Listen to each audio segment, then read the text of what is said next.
ते साप drug big धरतात. नाही नाही नाही नाही नाही नाही, डूग धरणारे साप आपल्या अवतीभोवती असतात, ते बिळात नसतात. नमो माय भाषा. सर्वसामान्य माणसांना तितकीशी त्याची आवड सुद्धा नसते. किंबहुना काही काही माणसं प्रवचनाला जी येतात त्यांना म्हणतात, हे काय तुमचं वय आहे का? म्हणजे अजून काय करायचं वय आहे हे मला काही कळलं नाही.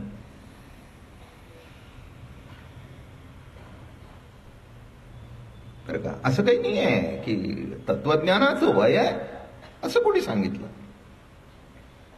तत्वज्ञानाकरता जर वय लागतलं असतं तर 16 वर्षी ज्ञानेश्वरी झालीच नसती.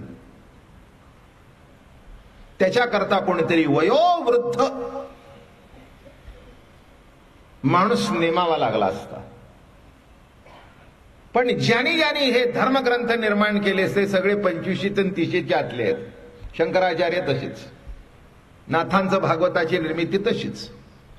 तेव्हा असा काही अर्थ काढण्याची गरज नाही आहे की इथे तरुण वर्गही खूप येतो, आवडीने प्रेमाने येतो, असं समज करण्याची गरज नाही आहे की तत्वज्ञान हे वय 20 झाल्यानंतर मग आता म्हातारपणी काही उद्योग नाही म्हणून चला बरं वाटतंय चला.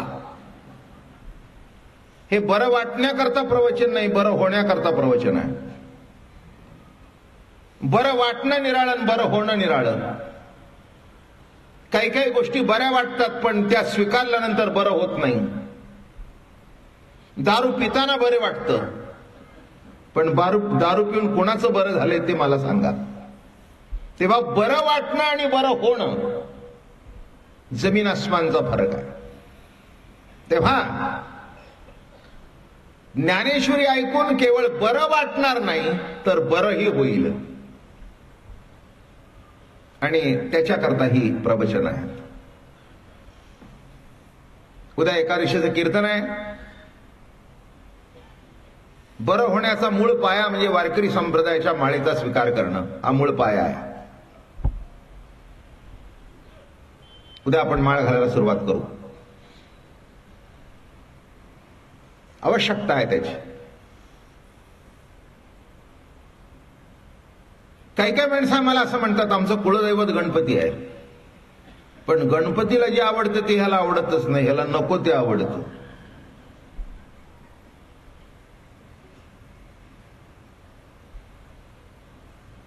नाही का? तेवढा आम्ही आपले 1.5 दिवस पाळतो. फार मोठे उपकार करता गणपतीवर. एक माणूस गणपती विसर्जनाला गेला आणि जाता जाता बायकोने त्याच्या हातात मामा डबा दिला. कशा करता ओळखून घ्या. गणपती तिकडे विसर्जन करा आणि येताना घेऊन या. 10 दिवस कसं झालंय तोंडाला.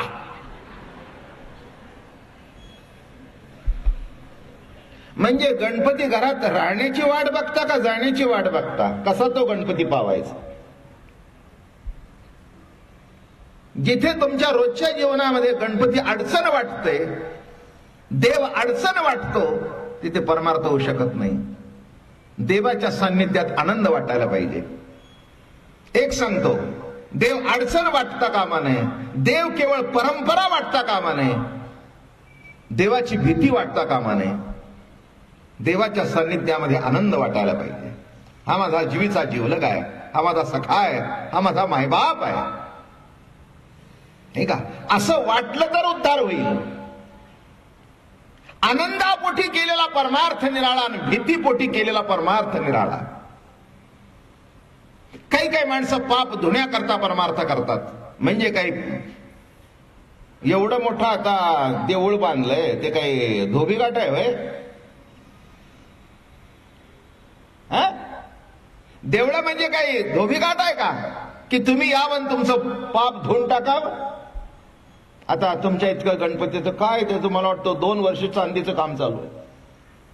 म्हणजे एवढी चांदीचं काम, तो गणपती एवढा सुंदर, एवढी मिरवणूक. आता आमचंही तिथं कोट्यावधी रुपयाचं मंदिर झालंय. ते काय पाप धुण्याकरता आहे का?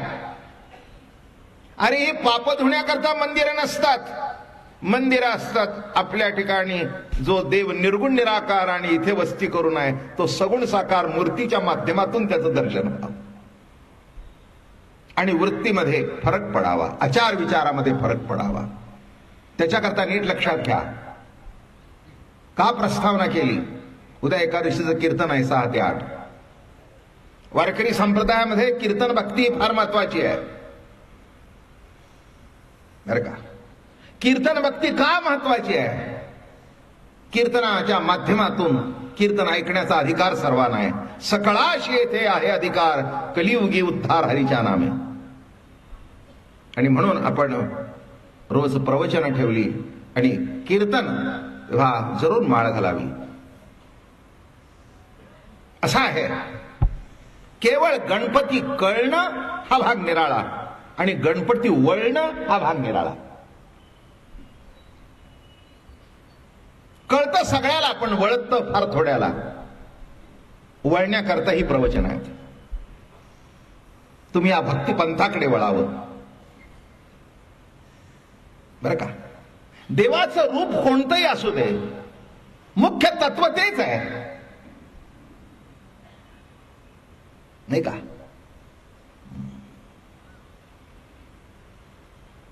जसं काल मी म्हटलं सच्चिदानंद गणपती, तसं पांडुरंगाचं वर्णन करताना असंच सत्य ज्ञानानंत गगनाचे प्रावर्ण, नाही रूपवर्ण गुण तेथे, तो हाळे श्रीहरी पाहिला डोळेवरी, आणि पाहता पाणी दोरी सारोनिया. अर्थ तोच आहे. पण हे देवादिदेव आहेत. लग्न झाल्यानंतर पुरुषांनी आणि बाईनी जसं काही बंधन पाळावं लागतं, आणि ती बंधनं पाळली तर लग्न टिकतं. लग्न रखडणं निराळं आणि लग्न टिकणं निराळं. काही काही माणसं सोडता येत नाही म्हणून जवळ राहतात. काही काही माणसं लोक काय म्हणतील म्हणून जवळ राहतात. काही काही माणसं आता दुसरी मिळणार नाही म्हणून तिला.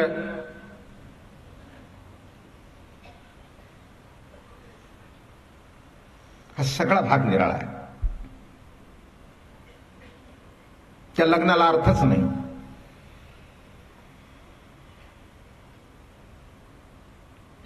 एकमेकाबद्दल प्रेम, एकमेकाबद्दल आपुलकी, सुखामध्ये बरोबर आणि दुःखामध्ये मागे. सुख दुःखामध्ये एकमेकाचे जोडीदार. अशा आधारावर जर लग्न उभं राहिलं तर तो असतानाही टिकतं, ती असतानाही टिकते. आणि दोघांपैकी एक मागे पुढे गेलं तर एकमेकाबद्दलच्या आवडीमध्ये यत्किंचित कमतरता होत नाही. आधुनिक संस्कृतीमध्ये फार निराळं घडत चाललंय. संसारातली आपुलकी, प्रेम कमी होत चाललंय. तसं परमार्थामध्ये सुद्धा हे तर पूर्वंपार आहे. लाक्षणिक आता हे यज्ञ, याग, जप, तप हे जे काही परमार्थ आहेत, यज्ञ करतो तो देवा करता नाही, स्वर्गातल्या अप्सरे करता. त्याला कुठे परमार्थ म्हणतात का? म्हणून ज्ञानेश्वर महाराज म्हणाले, पापात्मक पापे स्वर्गा जाईजे, पुण्यात्मक पापे स्वर्गा जाईजे, पापात्मक पापे नरका जाईजे, पण माते जेणे पाविजे ते शुद्ध पुण्य. ज्ञानेश्वर महाराजांनी काय सुंदर विश्लेषण केलं बघा. पुण्यात्मक पाप, पापात्मक पाप आणि शुद्ध पुण्य, असं कोणत्याही वाङ्मयात नाही बरं का असं विश्लेषण. पुण्यात्मक पाप, पापात्मक पाप आणि शुद्ध पुण्य बरं का. यज्ञ दिसतो, माणसाला वाटतो हो यज्ञ केला. माणसानं असं वाटतं की हे काही धर्मकार्य आहे, पण यज्ञाची फलश्रुती काय माहितीये का? स्वर्ग, तिथल्या अप्सरा. म्हणजे एखाद्या खेड्यातला माणूस पैसे झाल्यानंतर भोग भोगण्याकरता जसा मुंबईच्या 5 स्टार हॉटेलला जातो, याचे खूप बघितले बरं का. मला माहिती आहे, आमच्या सातारा भागातला माणूस, शेतकरी माणूस, कालांतराने एका साखर कारखान्याचा डायरेक्टर झाला. बरं आता गेलं ते ह्या गोष्टीला जवळजवळ 25 वर्ष झाली. ते आपले ताजमहाल आहे ना, इंटरकॉन्टिनेंटल, नवीनच निघाला होते, तिथे गेले. अहो गेल्यावर होता अवतारच बघून त्यांनी दारात अडवलं. ओ म्हणला कुठे निघाला? आता हाही रगेल माणूस होता, त्यांनी 10,000चं बंडल काढलं, म्हणला हे आहे, म्हणलं जावा. नाही, तिथे जाताना असं जावं, खिशात जाताना काही नसलं तरी माणसाने सलाम ठोकला पाहिजे. पैसे मागताना सुद्धा त्याला लाज वाटली पाहिजे, असं व्यक्ती असं आहे अवघड. तसं इथे जमलं नाही, इथलं बरं वाटत नाही, पैसे आहे म्हणून तिथे विकत करून सगळं करू लागला. लक्षात ठेवा, तसा इथला भोग आवडत नाही म्हणून स्वर्गात गेला, अशाला कुठे परमार्थ म्हणतात का? वारकरी संत परंपरेमध्ये मोठा सुंदर मार्गदर्शन केलं. मला एकच सांगायचंय तुम्हाला, वारकरी संप्रदायाच्या परंपरेचा स्वीकार केल्यानंतर अध्यात्म नंतर बघू, पण किमान संसार तरी उत्तम होईल, हा माझा अनुभव आहे आणि लाखोनी माळा घातल्या त्यांचाही अनुभव आहे.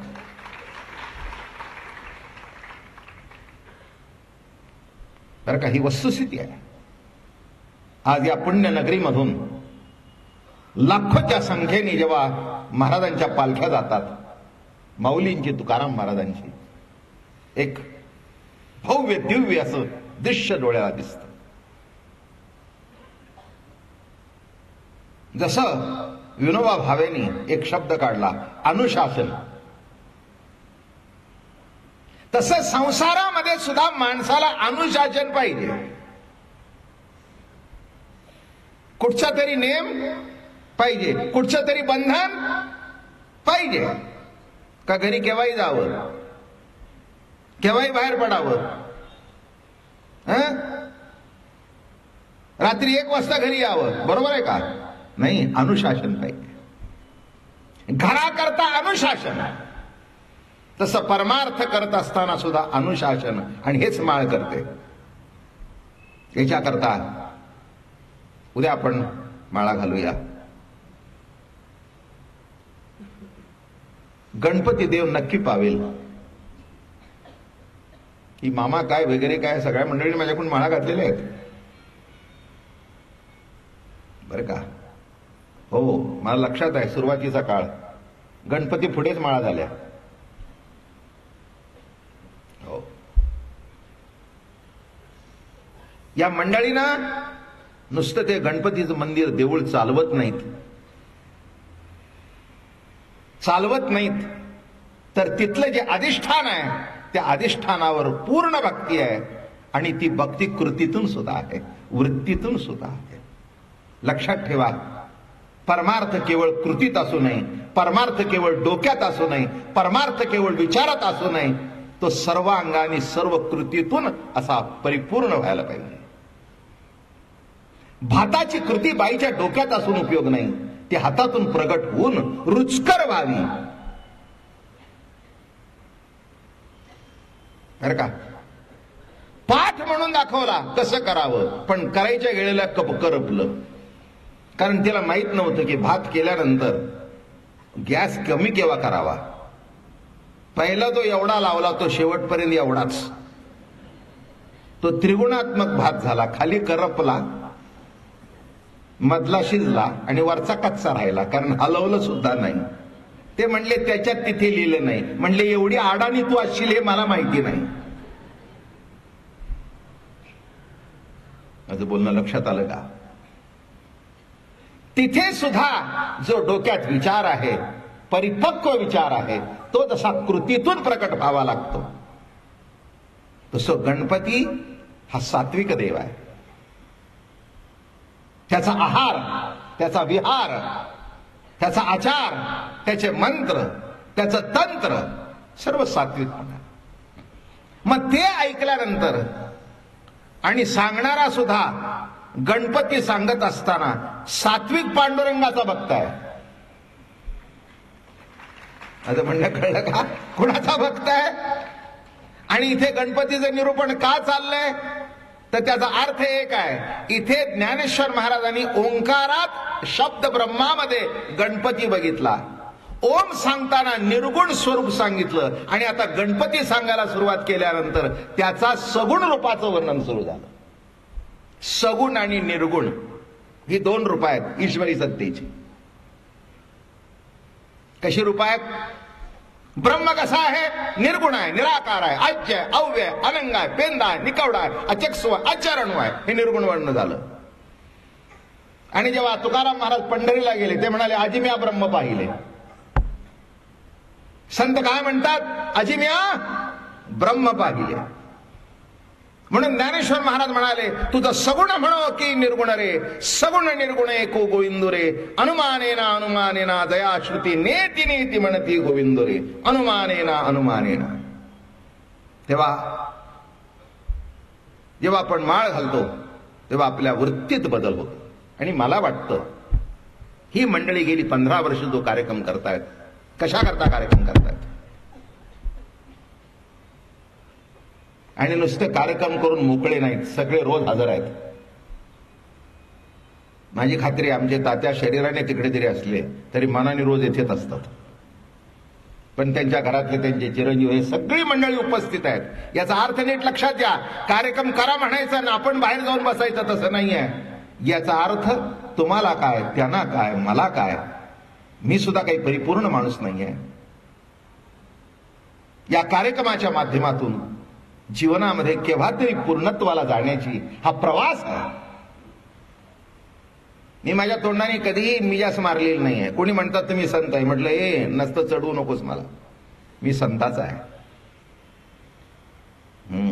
ते एक आहे ना, लाडके लेक बाई मी संताची. हो लाडका तर आहेच आहे. अहो संताचा लाडका आहे म्हणून एवढी गर्दी आहे. नाही ते इथे येतो कोण? हे रेकॉर्ड आहे. अहो महिना 15 वर्षापूर्वी लाडकपणा असल्याशिवाय, आवड असल्याशिवाय, प्रेम असल्याशिवाय कुठेही जाऊ दे. असंच नाही की इथे महिना ऐकल्याबरोबर इकडे एवढी समाज, कुठेही जाऊ दे.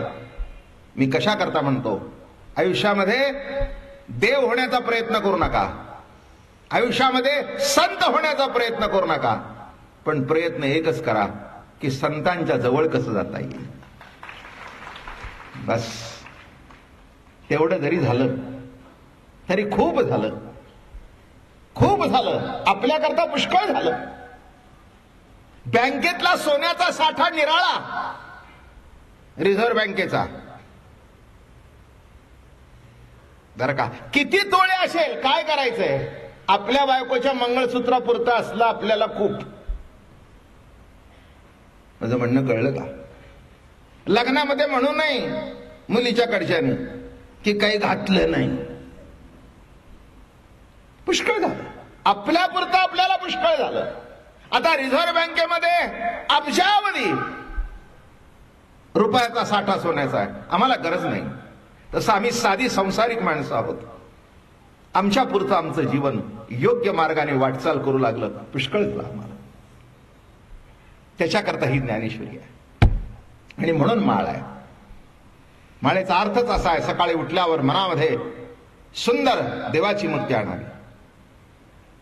हो पांडुरंग आणावा, गणपती आणावा, कुठे बी घडलं. सगळे गणपतीचे उपासक आहेत.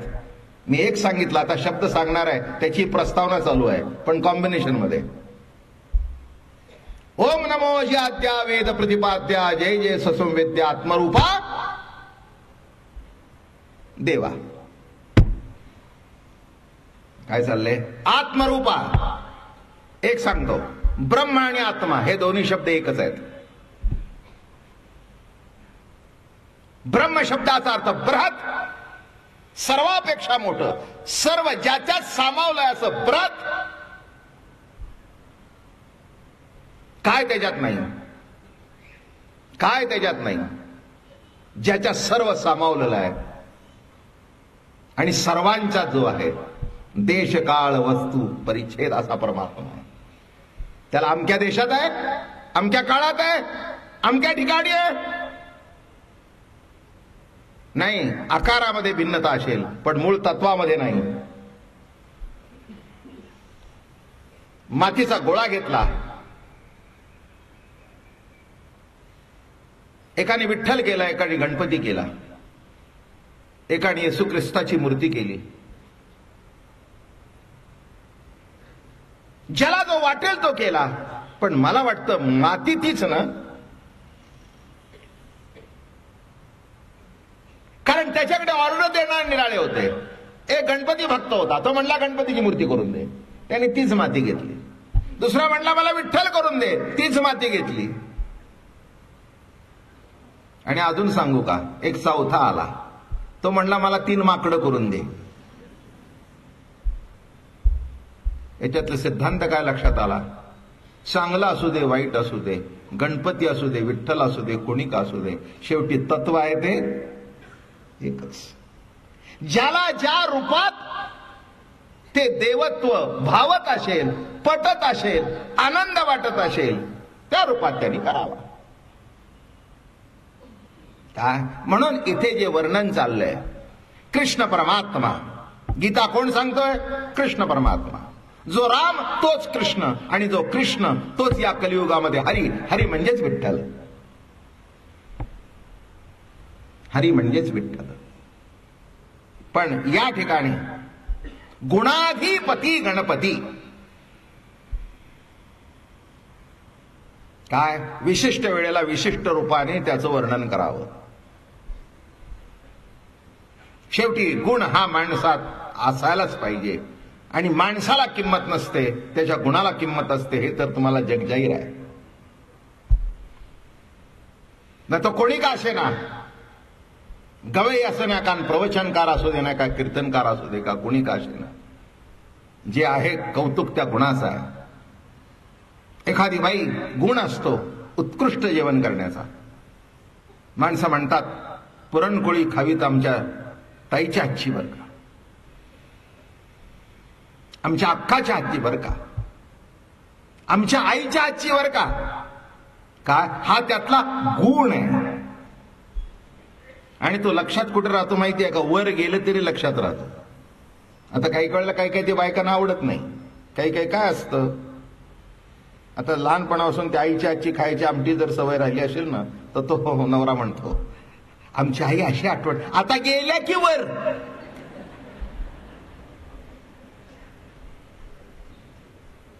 तो म्हणला एवढं काय तुला काही रागवायचं कारण आहे का? एवढं तुला काही रागवायचं काही कारण आहे का? हा, आता मी तुला म्हटलं माझ्या आईची आमटी चांगली होती, काय वाईट म्हटलं का मी? तुझ्याला नावं ठेवलं नाही, पण पण म्हणलात ना. तो म्हणला आता पण करतो, तुझ्या समोर आईचं नावच घेणार नाही, असा आजपासून केलेला पण. नीट लक्षात घ्या, असं बोलून काही कुठे जमत नसतं. जे असतं ते असतंच. तसं विशिष्ट गुण, गुणाधिपती गणपती. अरे का हो, सुंदर वर्णन आहे. त्याला ब्रह्म म्हणतात, त्याला आत्मा म्हणतात. पुष्कळ सांगण्यासारखं आहे. कोणी देहीचा आत्मा म्हणती, कोणी परिच्छिन्नती धावती, एक नेत्र गोळची लागती धांडोळावया. एवम सिद्धांताची ओवी सांगतो, मधल्या सांगत नाही.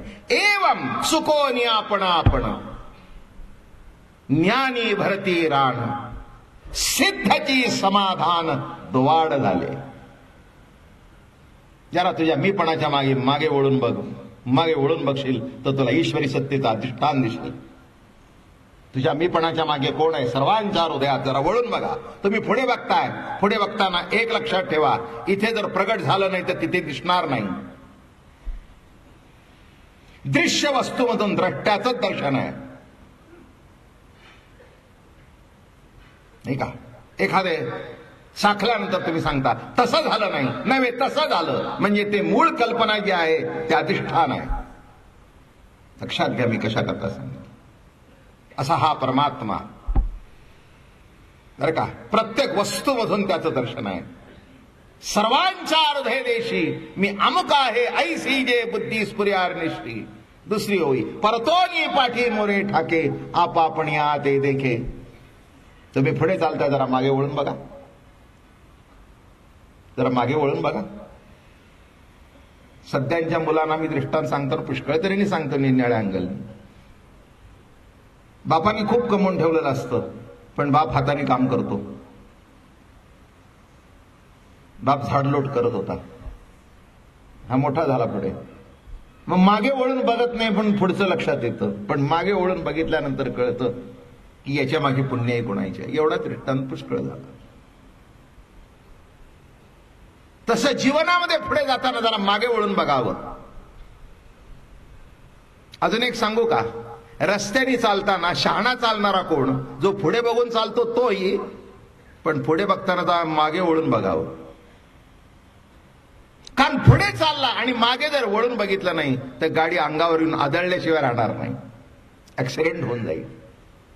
तसं बोलण्याच्या मागे कोण? चालण्याच्या मागे कोण? हात हलतोय त्याच्या मागे कोण? देवा कुठे येतोय आपण? देवा, देव, दिव, प्रकाश. शब्दाची व्युत्पत्ती लक्षात घ्या. देव, दिव, प्रकाश. माझ्या मीपणामध्ये जी सत्ता प्रकाशित करते ती कशी आहे? माझ्या मागे आहे, माझ्या मागे आहे. पण मागे वळून बघाल तर एक दृष्टांत मी सांगत असतो, इथे सांगितलं असेल पण आता ओघात आला तर सांगतो. फार सुंदर दृष्टांत आहे आणि मला अतिशय आवडतो म्हणून सांगतो. मला आठवतं मी एक 8-9 वर्षाचा होतो आणि त्यावेळेला आमच्या घरी एक पिक्चर दाखवण्याकरता आणला. तो मूक चित्रपट होता. त्या काळामध्ये आमच्या दादा महाराजांची एक फिल्म काढली होती आणि ती फिल्म आणि त्याच्याबरोबर चार्ली चॅप्लिनची फिल्म ही आम्हाला दाखवण्याकरता घरी आणली. फार सुंदर आणि मजेशीर दृष्टांत. माझा अजून मी 8 वर्षापूर्वी बघितला पण अजून 71 वर्षापर्यंत ज्ञानेश्वरीमध्ये ही ओवी सांगण्याकरता कामी येतो मला. फार सुंदर दृष्टांत. आणि तो चार्ली चॅप्लिन त्याशी काठी बिटी टोपी असं करत ती अगदी मिशी बिशी अगदी करत निघाला. जाता जाता जाता तो एका दारूच्या गुत्त्यात गेला. दारूच्या गुत्त्यात गेला. आता चार्ली चॅप्लिनच ही काठी भिडवली, ती दारूची बाटली उडवली, तो ग्लास उडवला, ते उडवलं. काउंटरवर गेला. तो जो पबचा मालक होता त्याची टोपी उडवली. झाली मारामारी सुरुवात. धनाधनी धनाधनी धनाधनी धनाधनी, इकडून काठी इकडून हे झालं. बोंबा बोंब झाल्या बरोबर सगळं हलकल्लोळ. तितक्यात पोलिसाला शिट्टी वाजली, धावत आले. या चार्ली चॅप्लिनने बघितलं की पोलीस आले. पोलीस आले बघितल्यावर पुढच्या गेटऐवजी इथून बाहेर पडला, मागच्या गेटने पळाला. बघा नीट लक्ष देऊन ऐका गोष्ट. आणि तो चार्ली चॅप्लिन पळू लागला. पळता पळता पळता पळता मग कसं सुरू झालं? चार्ली चॅप्लिन पुढे, 4 पोलीस त्याच्या मागे. चार्ली चॅप्लिन पुढे, 4 पोलीस त्याच्या मागे. पळता पळता पळता पळता पळता एक गावामध्ये असा गोल घुमट होतं, देऊळ असं गोल होतं. आणि तो तिथे आला. आल्याबरोबर त्या चार्लीने काय सुरू केलं? त्या देवळाभोवती फिरू लागला. आता काय सुरू झालं की तो पुढे, पोलीस मागे. पण चार्ली इतका हुशार, तो इतका जोरात पळाला की बरोबर नेमका पोलिसांच्या मागे आला. गोष्ट समजते का? तो नेमका असा मागे आला आणि मग त्याने काही त्रासच नाही. पोलीस पडतायत, हा मागे पळतोय. पोलीस पुढे, हा मागे. पोलीस पुढे, हा मागे. मला सांगायचं काय कळलं का? पिक्चर संपला पण चार्ली सापडला नाही. नाही कळलं तुम्हाला? का सापडला नाही? त्या पोलिसांनी मागे वळून बघितलं नाही. तसं तुमच्या आमच्या आयुष्याचा पिक्चर संपून सुद्धा वर जातो तरी कर्म जे प्रगट होतंय, कर्म जे प्रगट होतंय त्या कर्माच्या मागे कोण आहे असं मागे वळून बघेल तर दिसेल. पण मागे कोण? त्यांना वाटतंय आमच्यापैकीच 5वा 4था मागे आहे. तसं आयुष्याचं पिक्चर संपून जाईल. गणपती भोवती फिराल पण गणपती तुमच्या मागे हे विसरून जाल. गणपती तुमच्या मागे आहे, अधिष्ठान आहे. ते देवत्व तुमच्या माझ्या प्रत्येक कर्मामध्ये आहे. म्हणून जिवंतपणा आहे. तुमच्या माझ्यातला जर गणपती संपला तर जीवनाला काय अर्थ राहिला? लक्षात ठेवा मी काय म्हणतोय. तो पिक्चर संपला.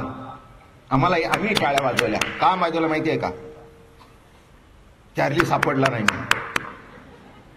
अजून ते 8व्या वर्षी बघितलेलं पिक्चर अजून मी सांगताना माझ्या डोळ्यासमोर दिसतंय. ते काय किती आश्चर्यकारक घटना आहे की का दिसलं नाही? त्याचं उत्तर एकच, मागे वळून बघितलं नाही. तसं तुम्ही जरा मागे वळून बघायला शिका.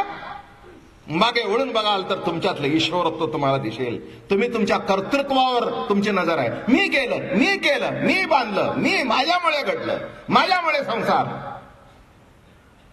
पूर्वी आमच्याकडे फुटका कप नव्हता, आता डझनभर गोल्डन बॉर्डर. तुमच्या कर्तृत्वावर तुमचं लक्ष असतं, पण कर्तृत्व ज्याच्यामुळे घडलं त्याला तुम्ही विसरता. करणे का न करणे हे आघवे तोची जाणे, विश्व चळत असे जेणे परमात्मेने. करणे का न करणे हे ज्याच्या सत्तेने घडतंय, असं ज्याच्यामुळे घडतं त्याला म्हणतात देव. देवा, मी काय सांगतोय कळलं का? देवा हे जे देवत्व आहे, प्रकाशित होणं, देव दिव. बघा, डोळ्यांनी बघितलं म्हणजे कळतं असं नव्हे. देवत्व शब्दाचा अर्थ जे बघतो ते प्रकाशित होतं. प्रकाशित नाही झालं तर काही समोर दिसून सुद्धा काही फायदा नाही, नाही का? हो, सगळं काही असतं पण प्रकाशित होत नाही, आणि प्रकाशित होत नाही म्हणून कळत नाही. काही कळायला बघा, काही कोर्टाची, कचेरीची, अमकेची तमकेची लेटर येतात. आता तुम्ही एवढ्या मोठ्या संस्था चालवतात, तुम्हाला माहिती असतं. काही वेळेला येतात पण हे कुठलं आहे ते आपल्यालाच कळत नाही. काय भानगड आहे? आपण काही केलेलं नसतं, काही नसतं, एखादं नोटीस उगीच लागतं. हे तर मामा तुम्हाला माहिती आहे, एवढी चालवताय. मला वाटतं तुम्ही सगळे लोक नोटीस अंगावर घेतच म्हातारे झाला. बरं काय, इथे गणपती का तिथे गणपती, इथे बसायचं का तिथे बसायचं, ही जागा किती चाललंय. माझं म्हणणं कळलं का? काही टायमाला आपल्याला कळत नाही. माझं लक्षात ठेवा, आपल्या हातात कागद असतो, त्या कागदावर आपलं नाव असतं, पण काय आहे ते ना. आपण एखाद्या वकिलाकडे जातो, जरा बघावं, हा ते ठेवा माझ्याकडे, तुम्ही जा, झालं ना, काय नाही. मग मी त्याला विचारलं काय नाही, ते म्हणले मलाही काही माहिती नाही, पण ते म्हणले काय नाही, मी म्हणतो काय नाही. माझं बोलणं समजतंय का? हा, काही येडी माणसं मी बघितली. मला आठवतं, एक व्यक्ती माझ्याकडे आली, मला माहिती होतं त्याची गंमत. मग काय सांगू, असं घड्याळ होतं हातामध्ये सुंदर, झाली याला 30-35 वर्ष झाली. असं घड्याळ बांधून आली ती व्यक्ती, असं करू लागली. मी विचारलं वाजले किती? म्हणले तुम्हीच बघा.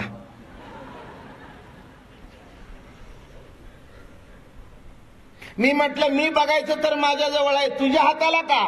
ते म्हणले नाही, सगळ्याच्या हातात आहे, माझ्या हातात का नसावं. माझं बोलणं कळलं का? घड्याळ तुमच्या जवळ आहे, घड्याची मालकी तुमची आहे, पण काय आहे ते कळत नाही. म्हणजे दृश्य दिसतंय पण दृश्यामध्ये द्रष्टा जिथपर्यंत प्रगट होत नाही तिथपर्यंत दृश्य असून सुद्धा, मालकी असून सुद्धा काय आहे ते कळत नाही. मग हे प्रकाशित होणं. आता हातात घड्याळ घेतल्याबरोबर नुसती अशी, मला आता आयुष्य गेलं तुमचं माझं, नुसतं असं काही घड्याळ घेऊन बघायला नको, नुसतं नजर जाता जाता कळतं 7:45ला 5 मिनिटं कमी आहेत. नुसती नजर सहज गेली तर म्हणजे ते प्रकाशित होतंय. म्हणजे मला दिसलं म्हणून कळलं असं समजू नका. माझं बोलणं समजलं का? दिसलं म्हणजे कळलं असं समजू नका. नाही, दिसणं निराळं आणि कळणं निराळं. कळणं केव्हा होतं? दिसल्यानंतर प्रकाशित होतं. प्रकाशित होतं आणि जो प्रकाशित करतो तो देव. आता इथे कोणाजवळ नाही तो, नाही का? समोर कोण आले की प्रकाशित होतच ना. माधवराव आले, गोविंदराव आले, वामनराव आले. ज्याचं त्याला जे ते प्रकाशित नीट झालं की नाही की संस्था नीट चालतं, आणि प्रकाशित नाही झाले की जोडे खावे लागतात, आहे ना? काय ज्याचं त्याचं काम आहे ते प्रकाशित बरोबर होतं ना. काय आता हे आहेत, हे आहेत, हे आहेत, हे आहेत, हे आहेत, हे आहेत, इथे बसलेले आहेत सगळे, हे सगळे माझ्या परिचयाचे आहेत. मामा समोरून आले, जाधव आले, यादव आले. मी मामाला म्हटलं काय अप्पा, कसं काय?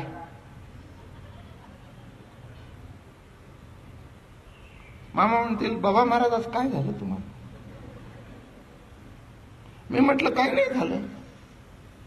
अप्पा काय आणि मामा काय? हो नाही, अप्पा ते मी मामा रासने ते आप्पा सूर्यवंशी. अहो मी म्हटलं हे काय आणि ते काय. माझं बोलणं कळलं का?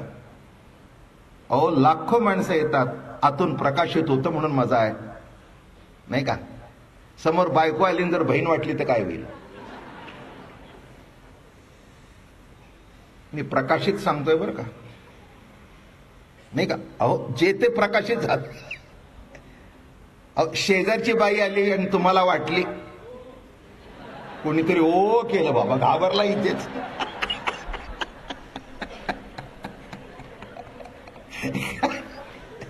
किती अवघड आहे. एक लक्षात घ्या, देव काय करतोय ते सांगतोय, प्रकाशित नीट करतोय म्हणून, नाही तर जोडा खायची पाळी. अहो जे ते योग्य वेळी, म्हणून आपला व्यवहार सुद्धा ज्याच्या त्याच्याशी बरोबर असतो. बाबा महाराज आले कसं बोलायला पाहिजे, आमके आले कसं बोलायला पाहिजे, हे प्रकाशित होत आहे. जर प्रकाशित व्हायचं थांबलं, खलास आयुष्याची वाटोळ होऊन जाईल. हो समोरचा माणूस आला, कोण भलता सण त्याला आपल्या पाठीवर थाप टाकतंय, त्यालाही कळे नाही असं का करतंय. ते म्हणले मला वाटला तू आमचा गोविंदा. ते म्हणले गोविंद बिवंद नाही, मी गोविंद नाही नरसिंह आहे. ते म्हणले मला गोविंद वाटला. आता म्हणले तुम्हाला काय वाटलं ते, पण माझा त्या गोविंदाशी तुमच्या संबंध नाही. म्हणले मला वाटला. तुम्हाला माहिती नाही देवाची किती कृपा आहे. लाखो माणसं, लाखो विषय, ती वस्तू समोर आली की असं बरोबर सांगतो, प्रकाशित होतो. जा ना भाजीच्या दुकानात साधं, त्या बटाट्याकडे बोट दाखवा, म्हणा तांबाटी कशी दिली. ती येडी बाई सुद्धा तुमच्याकडे बघील असं. म्हणले बुवा काय झाले? म्हणला काय झाले, काय दे की तांबाटी. अहो म्हणली डोकं ठिकाणावर आहे का, ते बटाटे आहेत, तुमच्या डोक्यात काय बटले? काय बटाट्याकडे बघितल्यानंतर प्रकाशित होत आहे. बटाटा, कांदा, अमक तमक हे आहे म्हणून बरोबर आहे.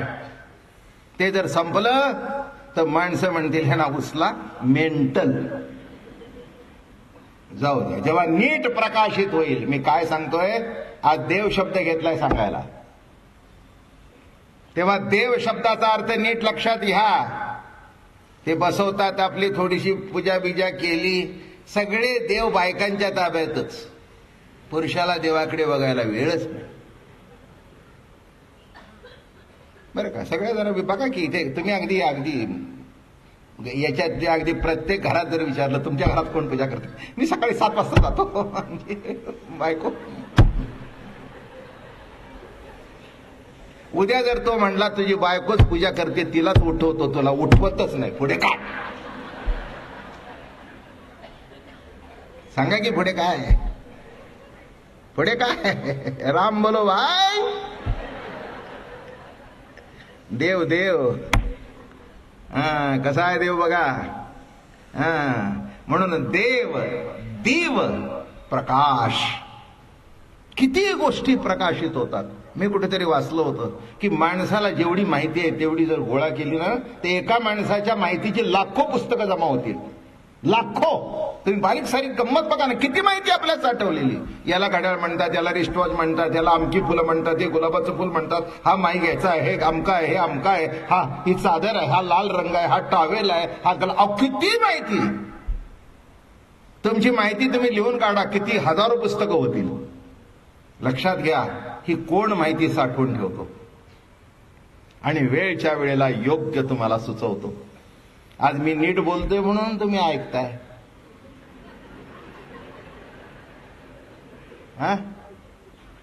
जरा जर मला वेडवाकडं प्रकाशित झालं तर सगळेजण विश्वस्त बसतील, तात्यामध्ये बसतील. मामा एकीकडे, आप्पा एकीकडे. ते म्हणले बाबा महाराजावर आपलं खूप जीव आहे, प्रेम आहे, पण सध्या काही खरं नाही.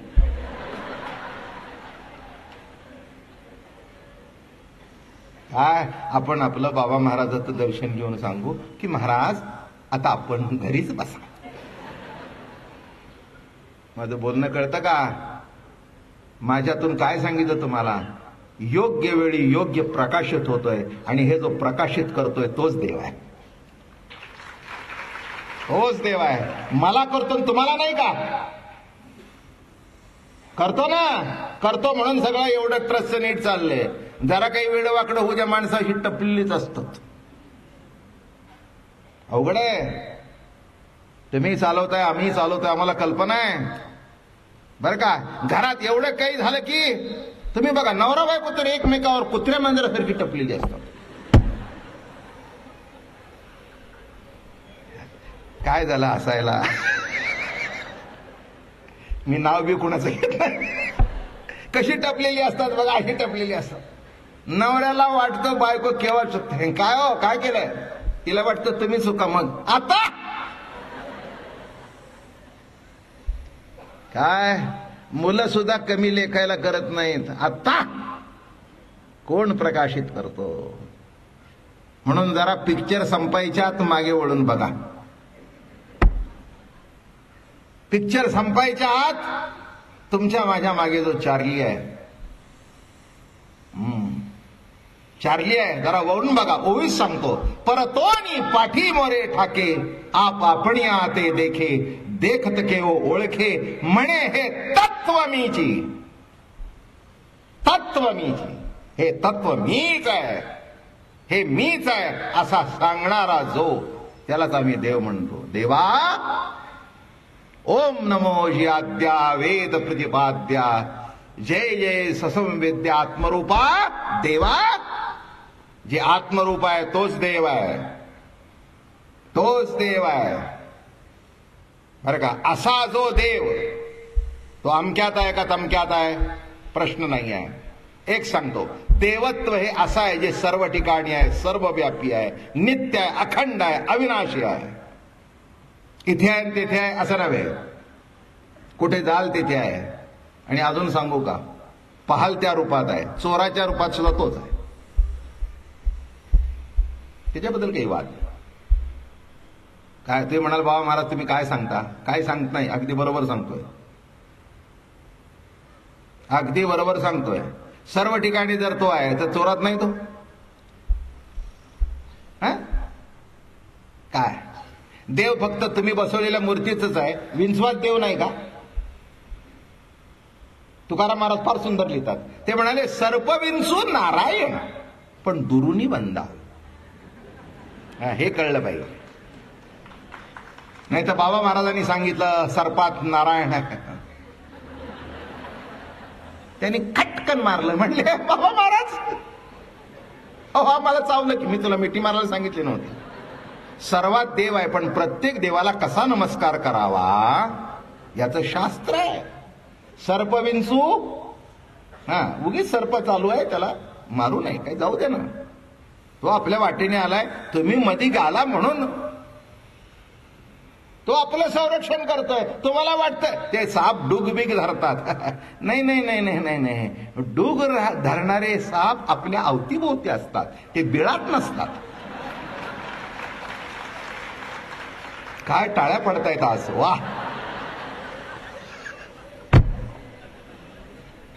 तुम्हाला काय वाटतं? अरण्यातला साप आणि तुमचा संबंध काय? पण जे आजूबाजूला साप आहेत, नव्हे नव्हे, एक एक नागोबाचा फणी काढून बसतो. हे लक्षात घ्या. म्हणून पहिलं कळायला पाहिजे, सर्प विंचू नारायण. महाराज जाऊ, दुर्जनम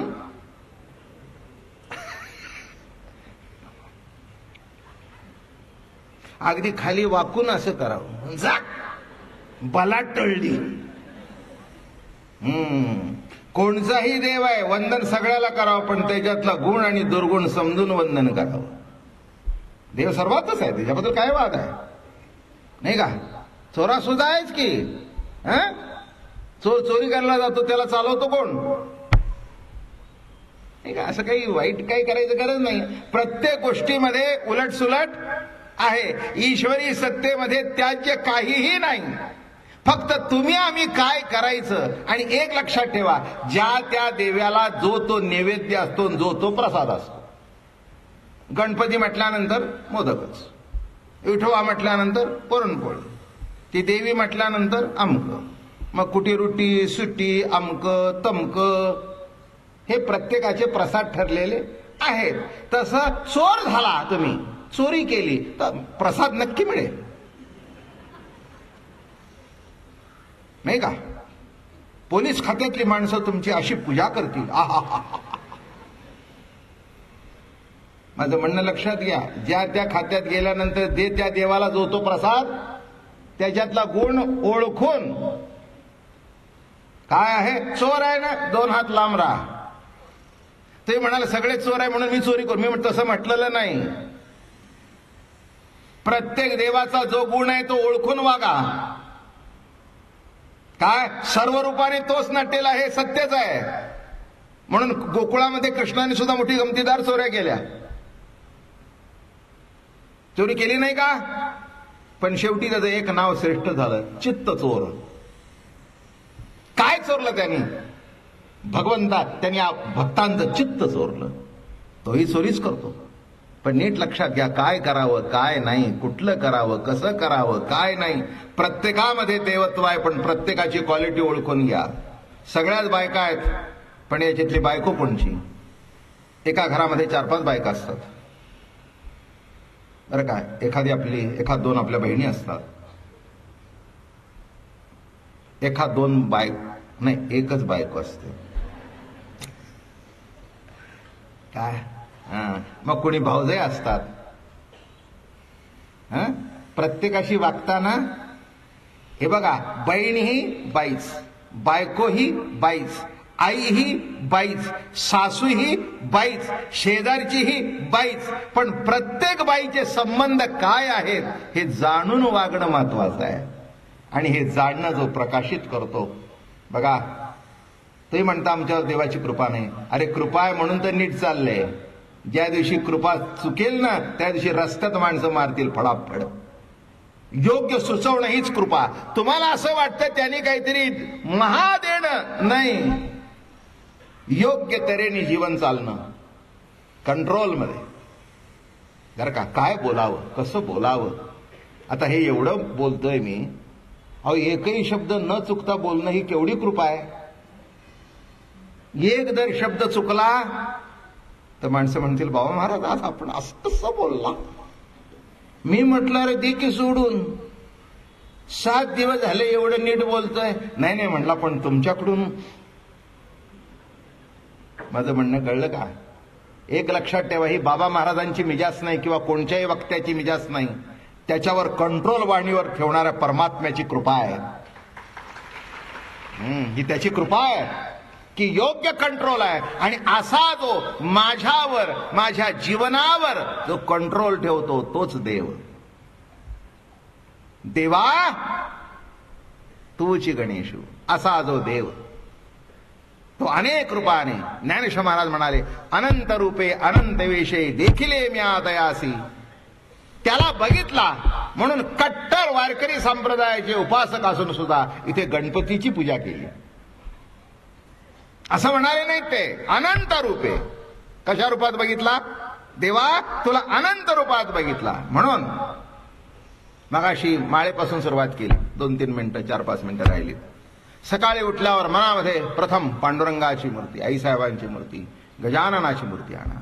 माऊली, नाथ, नामदेवराज, तुकाराम महाराज, कसं जीवनाला सुरुवात करावी. आपण सकाळी उठतो, उठल्याबरोबर मनामध्ये कुणाला आणावं? ज्यांनी मन दिलंय त्याला आणावं. कुणाला आणावं? ज्यांनी मन दिलंय त्यांना आणावं. पांडुरंगा, तू मन दिलंस, पण माझ्यावर कृपा कर. माझं मन इकडे तिकडे जाऊन देऊ नकोस, योग्य मार्गाने जाऊ दे. आणि त्याच्याकरता मानस पूजा करायची असते. देवाची, संताची, आपल्या गुरुची मूर्ती मनामध्ये आणावी. त्यांना पंचामृताने स्नान घालावं, सुंदर कपडे घालावे, नटवावं. जशी आपत असेल तसं नटवावं, कुठे बिघडलं. आमच्या श्रीमंत दगडूशेठ हलवाई गणपतीचा पितांबर सोन्याचा आहे. काय नाही सोन्याचं तिथे. काय हो, माणसं म्हणतील देवाला काय पाहिजे, पाहिजे का न पाहिजे तो देव ठरवू दे, आणि त्याने ठरवलं म्हणून होतंय. काय अहो काय आहे? इतर देवळं मी खूप बघतो, सगळ्याच्याच पेट्यामध्ये दिवसाला 5 रुपये सुद्धा जमत नाहीत, आणि इथे करोडोनी येत आहे. देवाचीच इच्छा, देवाचीच इच्छा तिथे असतं, तिथे येत राहतं. झालं सोन्याचा पितांबर, सोन्याचा पितांबर, सोन्याचा फरक, सोन्याचा फरक. काय अलौकिक असं म्हटलंच आहे. देव कसा पाहावा, तर देवाला पूजा करून पाहावा. पुजोनी देव पाहिले. कसा सुंदर पूजा केलेला देव किती सुंदर दिसतो. आता मला सांगा, अशी मनामध्ये ती मूर्ती आणावी. कटावर कर ठेवलेला पांडुरंग, गळ्यामध्ये तुळशीचा हार, कौस्तुभ मणी, काय तो सुंदर मुगट, काय तो देव दिसतो, काय आईसाहेब दिसतात. अलौकिक मूर्ती मनामध्ये आणावी, पूजा करावी. माऊलीची मूर्ती आणावी. नाथ नामदेव महाराज, तुकाराम महाराज, आमची परंपरा ज्यांच्यापासून सुरुवात झाली ते सद्गुरू दादा महाराज, अप्पा महाराज, मनामध्ये पूजा करावी, आरती करावी, नैवेद्य दाखवून म्हणावं, महाराज मला काही कळत नाही, माझा सांभाळ करा. मग सकाळी उठल्यानंतर मानस पूजा, मग मंत्र जपावा. जय जय राम कृष्ण हरी, जय जय राम कृष्ण हरी, जय जय राम कृष्ण हरी, जय जय राम कृष्ण हरी, जय जय राम कृष्ण हरी. हा मंत्र जपावा. याच्याकरता मुद्दाम कॅसेट काढली या मंत्राची, माणसांना त्याचं महत्व कळावं. तुम्हाला वाटतं आम्हाला ठाऊक आहे, अरे काय ठाऊक आहे तुला, काहीच ठाऊक नाही. मंत्र म्हण म्हणजे तुला कळेल त्याच्यातलं श्रेष्ठत्व काय. एक माळ जपावी, रोज ज्ञानेश्वरी वाचावी, रोज हरिपाठ म्हणावा. एक वारी पंढरीची करावी, एक वारी आळंदीची करावी. आणि दुधोऱ्याला एवढा मोठा प्रकल्प उभा राहतोय, तिथली डिसेंबरमध्ये वारी करावी. यंदा 14 डिसेंबर ते 20 डिसेंबर. उद्या आपण पत्रिकाही वाटू, सगळ्यांना कल्पनाही देऊ. जगद्गुरु तुकाराम महाराजांची मूर्ती 16 तारखेला आणि 81 फूट उंच कळसावर बसणार आहे. एवढं मोठं भाग्य आमच्या जीवनातलं. मी माझ्या जीवनाची सांगता समजतो ती, की जगद्गुरु तुकाराम महाराजांची मोठी मूर्ती आता 2 दिवसात येईल. ती तिथे बरं का, कदाचित उद्याच्या एकादशीच्या मुहूर्तावर सुद्धा येईल. 81 फूट उंचावर तुकाराम महाराज, तुका झाला असे कळस, असं मंदिर तिथे देव तयार करून घेतोय की जगात नाही असं मंदिर होत आहे. वर्षातून एकदा तिथे यावं, जरूर यावं, प्रेमाने यावं. आणि काय करावे सांगितलं, काय करू नये, मांस खाऊ नये, मासे खाऊ नये, दारू पिऊ नये, जुगार खेळू नये, परस्पर खुणी माते समान, परपुरुष पांडुरंगा समान मानावा. माळ घालावी. उद्या मी घालायला सुरुवात करेन. कॅसेट्स आहेत, पुस्तकं आहेत. इथे प्रवचनं झाली जी मागची 55, भक्ती योग, ते हे गोष्टी रम्य सुंदर पुस्तकं आहेत. एकनाथी भागवत जरूर बुकिंग करा. अगदी महिना 500 दिले तरी हरकत नाही, पण पुन्हा मिळणार नाही. आत्ताच आमचे आप्पा म्हणाले आमच्या बैरट पाटलांना, ती महाराजांची ज्ञानेश्वरी घ्या. मी आमच्या पाटलांना सांगितलं, म्हटलं आता मला 25,000 दिले तरी मिळणार नाही, कारण माझ्याकडे शिल्लक नाही. जेव्हा होते तेव्हा माणसानं म्हटलं घ्या. 2,000 कोण घेतो. आता त्याच्या डबल पुस्तक आहे बरं का. तुम्ही बघा तिथे काउंटरवर. अरे नको, तिथे मला असं वाटतं मुलांना जरा 5-6 हजार कमी ठेवा, पण हे भागवत ठेवा